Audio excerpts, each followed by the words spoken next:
Hi, welcome to Only in Illinois, your weekly recap from Reboot Illinois. I'm Madeline Dubeck here with Matt Dietrich, and we have made it through the conventions and we are on the race to the general election, just about 120 days away.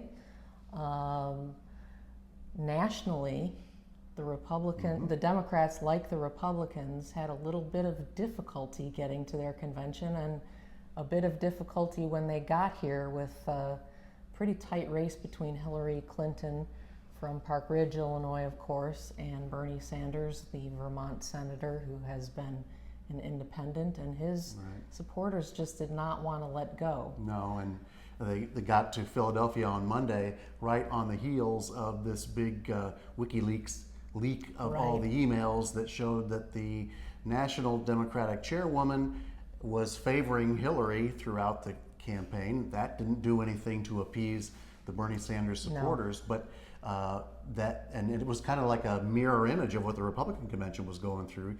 You had some dissension when they first arrived, but I thought this week that the dissent and the tension got diffused pretty quickly, probably because Bernie Sanders had a hand in it. He played the peacemaker pretty well. He did play the peacemaker pretty well, and there also were some pretty spectacular speeches by First Lady Michelle Obama in particular, which I think helped a lot of people get pretty pumped up. But we'll probably have a little bit of a convention bounce, and then things will settle down. Things got moving pretty quickly in the U.S. Senate race this week. Tammy Duckworth actually had a chance to speak from the podium on Thursday evening and used that opportunity to tell her story about her heroic military service and the chopper crash and being saved by her crew.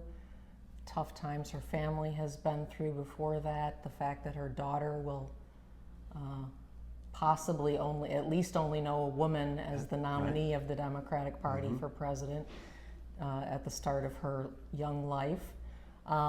She didn't mention Mark Kirk in front of the national audience and the TV cameras, but she did the Illinois audience. She did take a little shot at him when she spoke to the Illinois delegation breakfast, right? Yeah, she thought that Mark Kirk is running as a Democrat because he's trying to distance himself from Donald Trump in any way that he can. Of course, Tammy Duckworth is trying to do everything she can to link Senator Kirk to Donald Trump.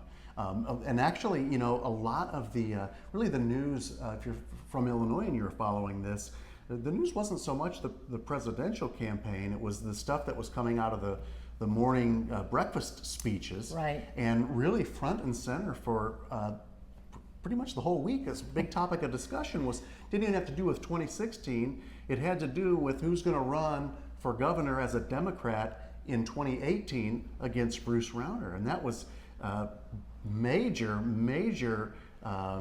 theme for the first 3 days of the convention, and wasn't even really being tamped down at all by Speaker Madigan, who is the chair of the Democratic Party, and obviously the chief nemesis of Bruce Rauner. Normally you would say, look, we can't look past this November, but everybody was looking past this November to this governor's race. So we had Dick Durbin mentioned as the leading potential candidate for governor, even though he's not committed. And he has said in the past, he seemed a few months ago to be more emphatic and saying, let's not talk about this. Now it seems like he was very cautiously being non-committal in his answers. And he was just saying, you know, we're going to wait and see. Let's get through this. And the talk, of course, is he wants to wait and see how the Senate election turns out. He's not looking past November. Right. He wants to see what happens nationally with the Senate and whether Democrats are back in charge or not. And that might play a big part in his decision. Right. And Speaker Madigan, of course, came right out and said it. I've talked to Senator Durbin. I think he'd be a good candidate. The other big name that's being mentioned, Chris Kennedy, son of Robert F. Kennedy, he was a past board president of the University of Illinois Board of Trustees. He's a businessman in Chicago. His name has come up several times in the past. His name was coming up back in 2014 to run for governor or Two something. or 3 times previously, yeah. And he's Never actually run. right now. He's got to be the only Kennedy who hasn't. well, then there was a bit of I wouldn't call it a dust up, but he spoke at the delegates breakfast on Tuesday and was very critical of Governor Rauner and what's going on with Illinois and the budget. But then afterwards, he kind of made a beeline for the elevator and wanted to outrun the media scrum, which followed him into the elevator, and it was a kind of an awkward situation. Not a real great piece of video that you want to have if you are indeed thinking of running for governor someday. Right. And later he explained to Mark Brown of the Chicago Sun-Times that he did not like speaking to the media herd like that.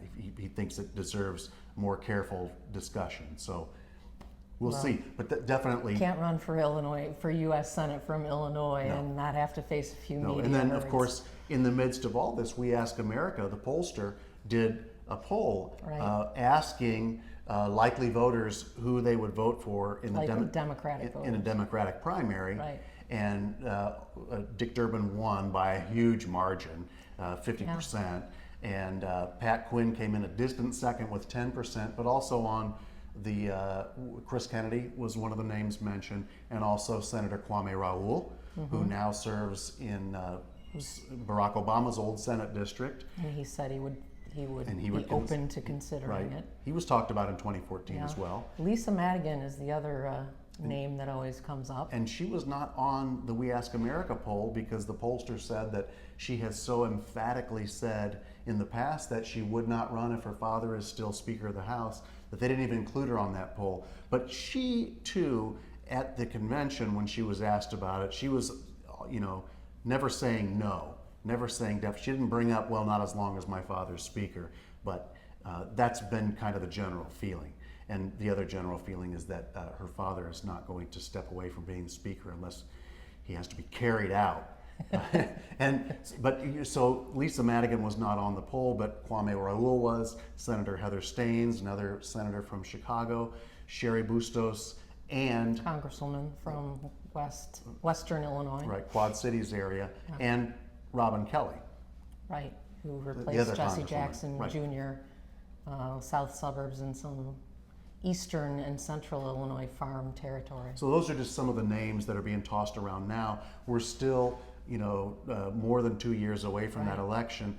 And really the big question is going to be who's going to want to take on Bruce Rauner and his really limitless. I think now his campaign fund is down around $15 million, but under Illinois election law, once you put in, I believe it's $250,000, you're considered self-funding, then there's no more campaign contribution limits and anybody can give unlimited amounts.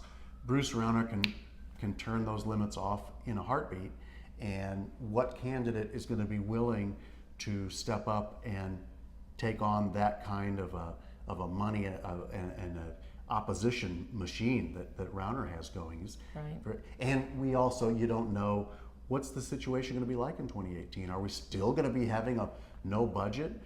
Will Rauner get things turned around? He may be a very, very strong candidate.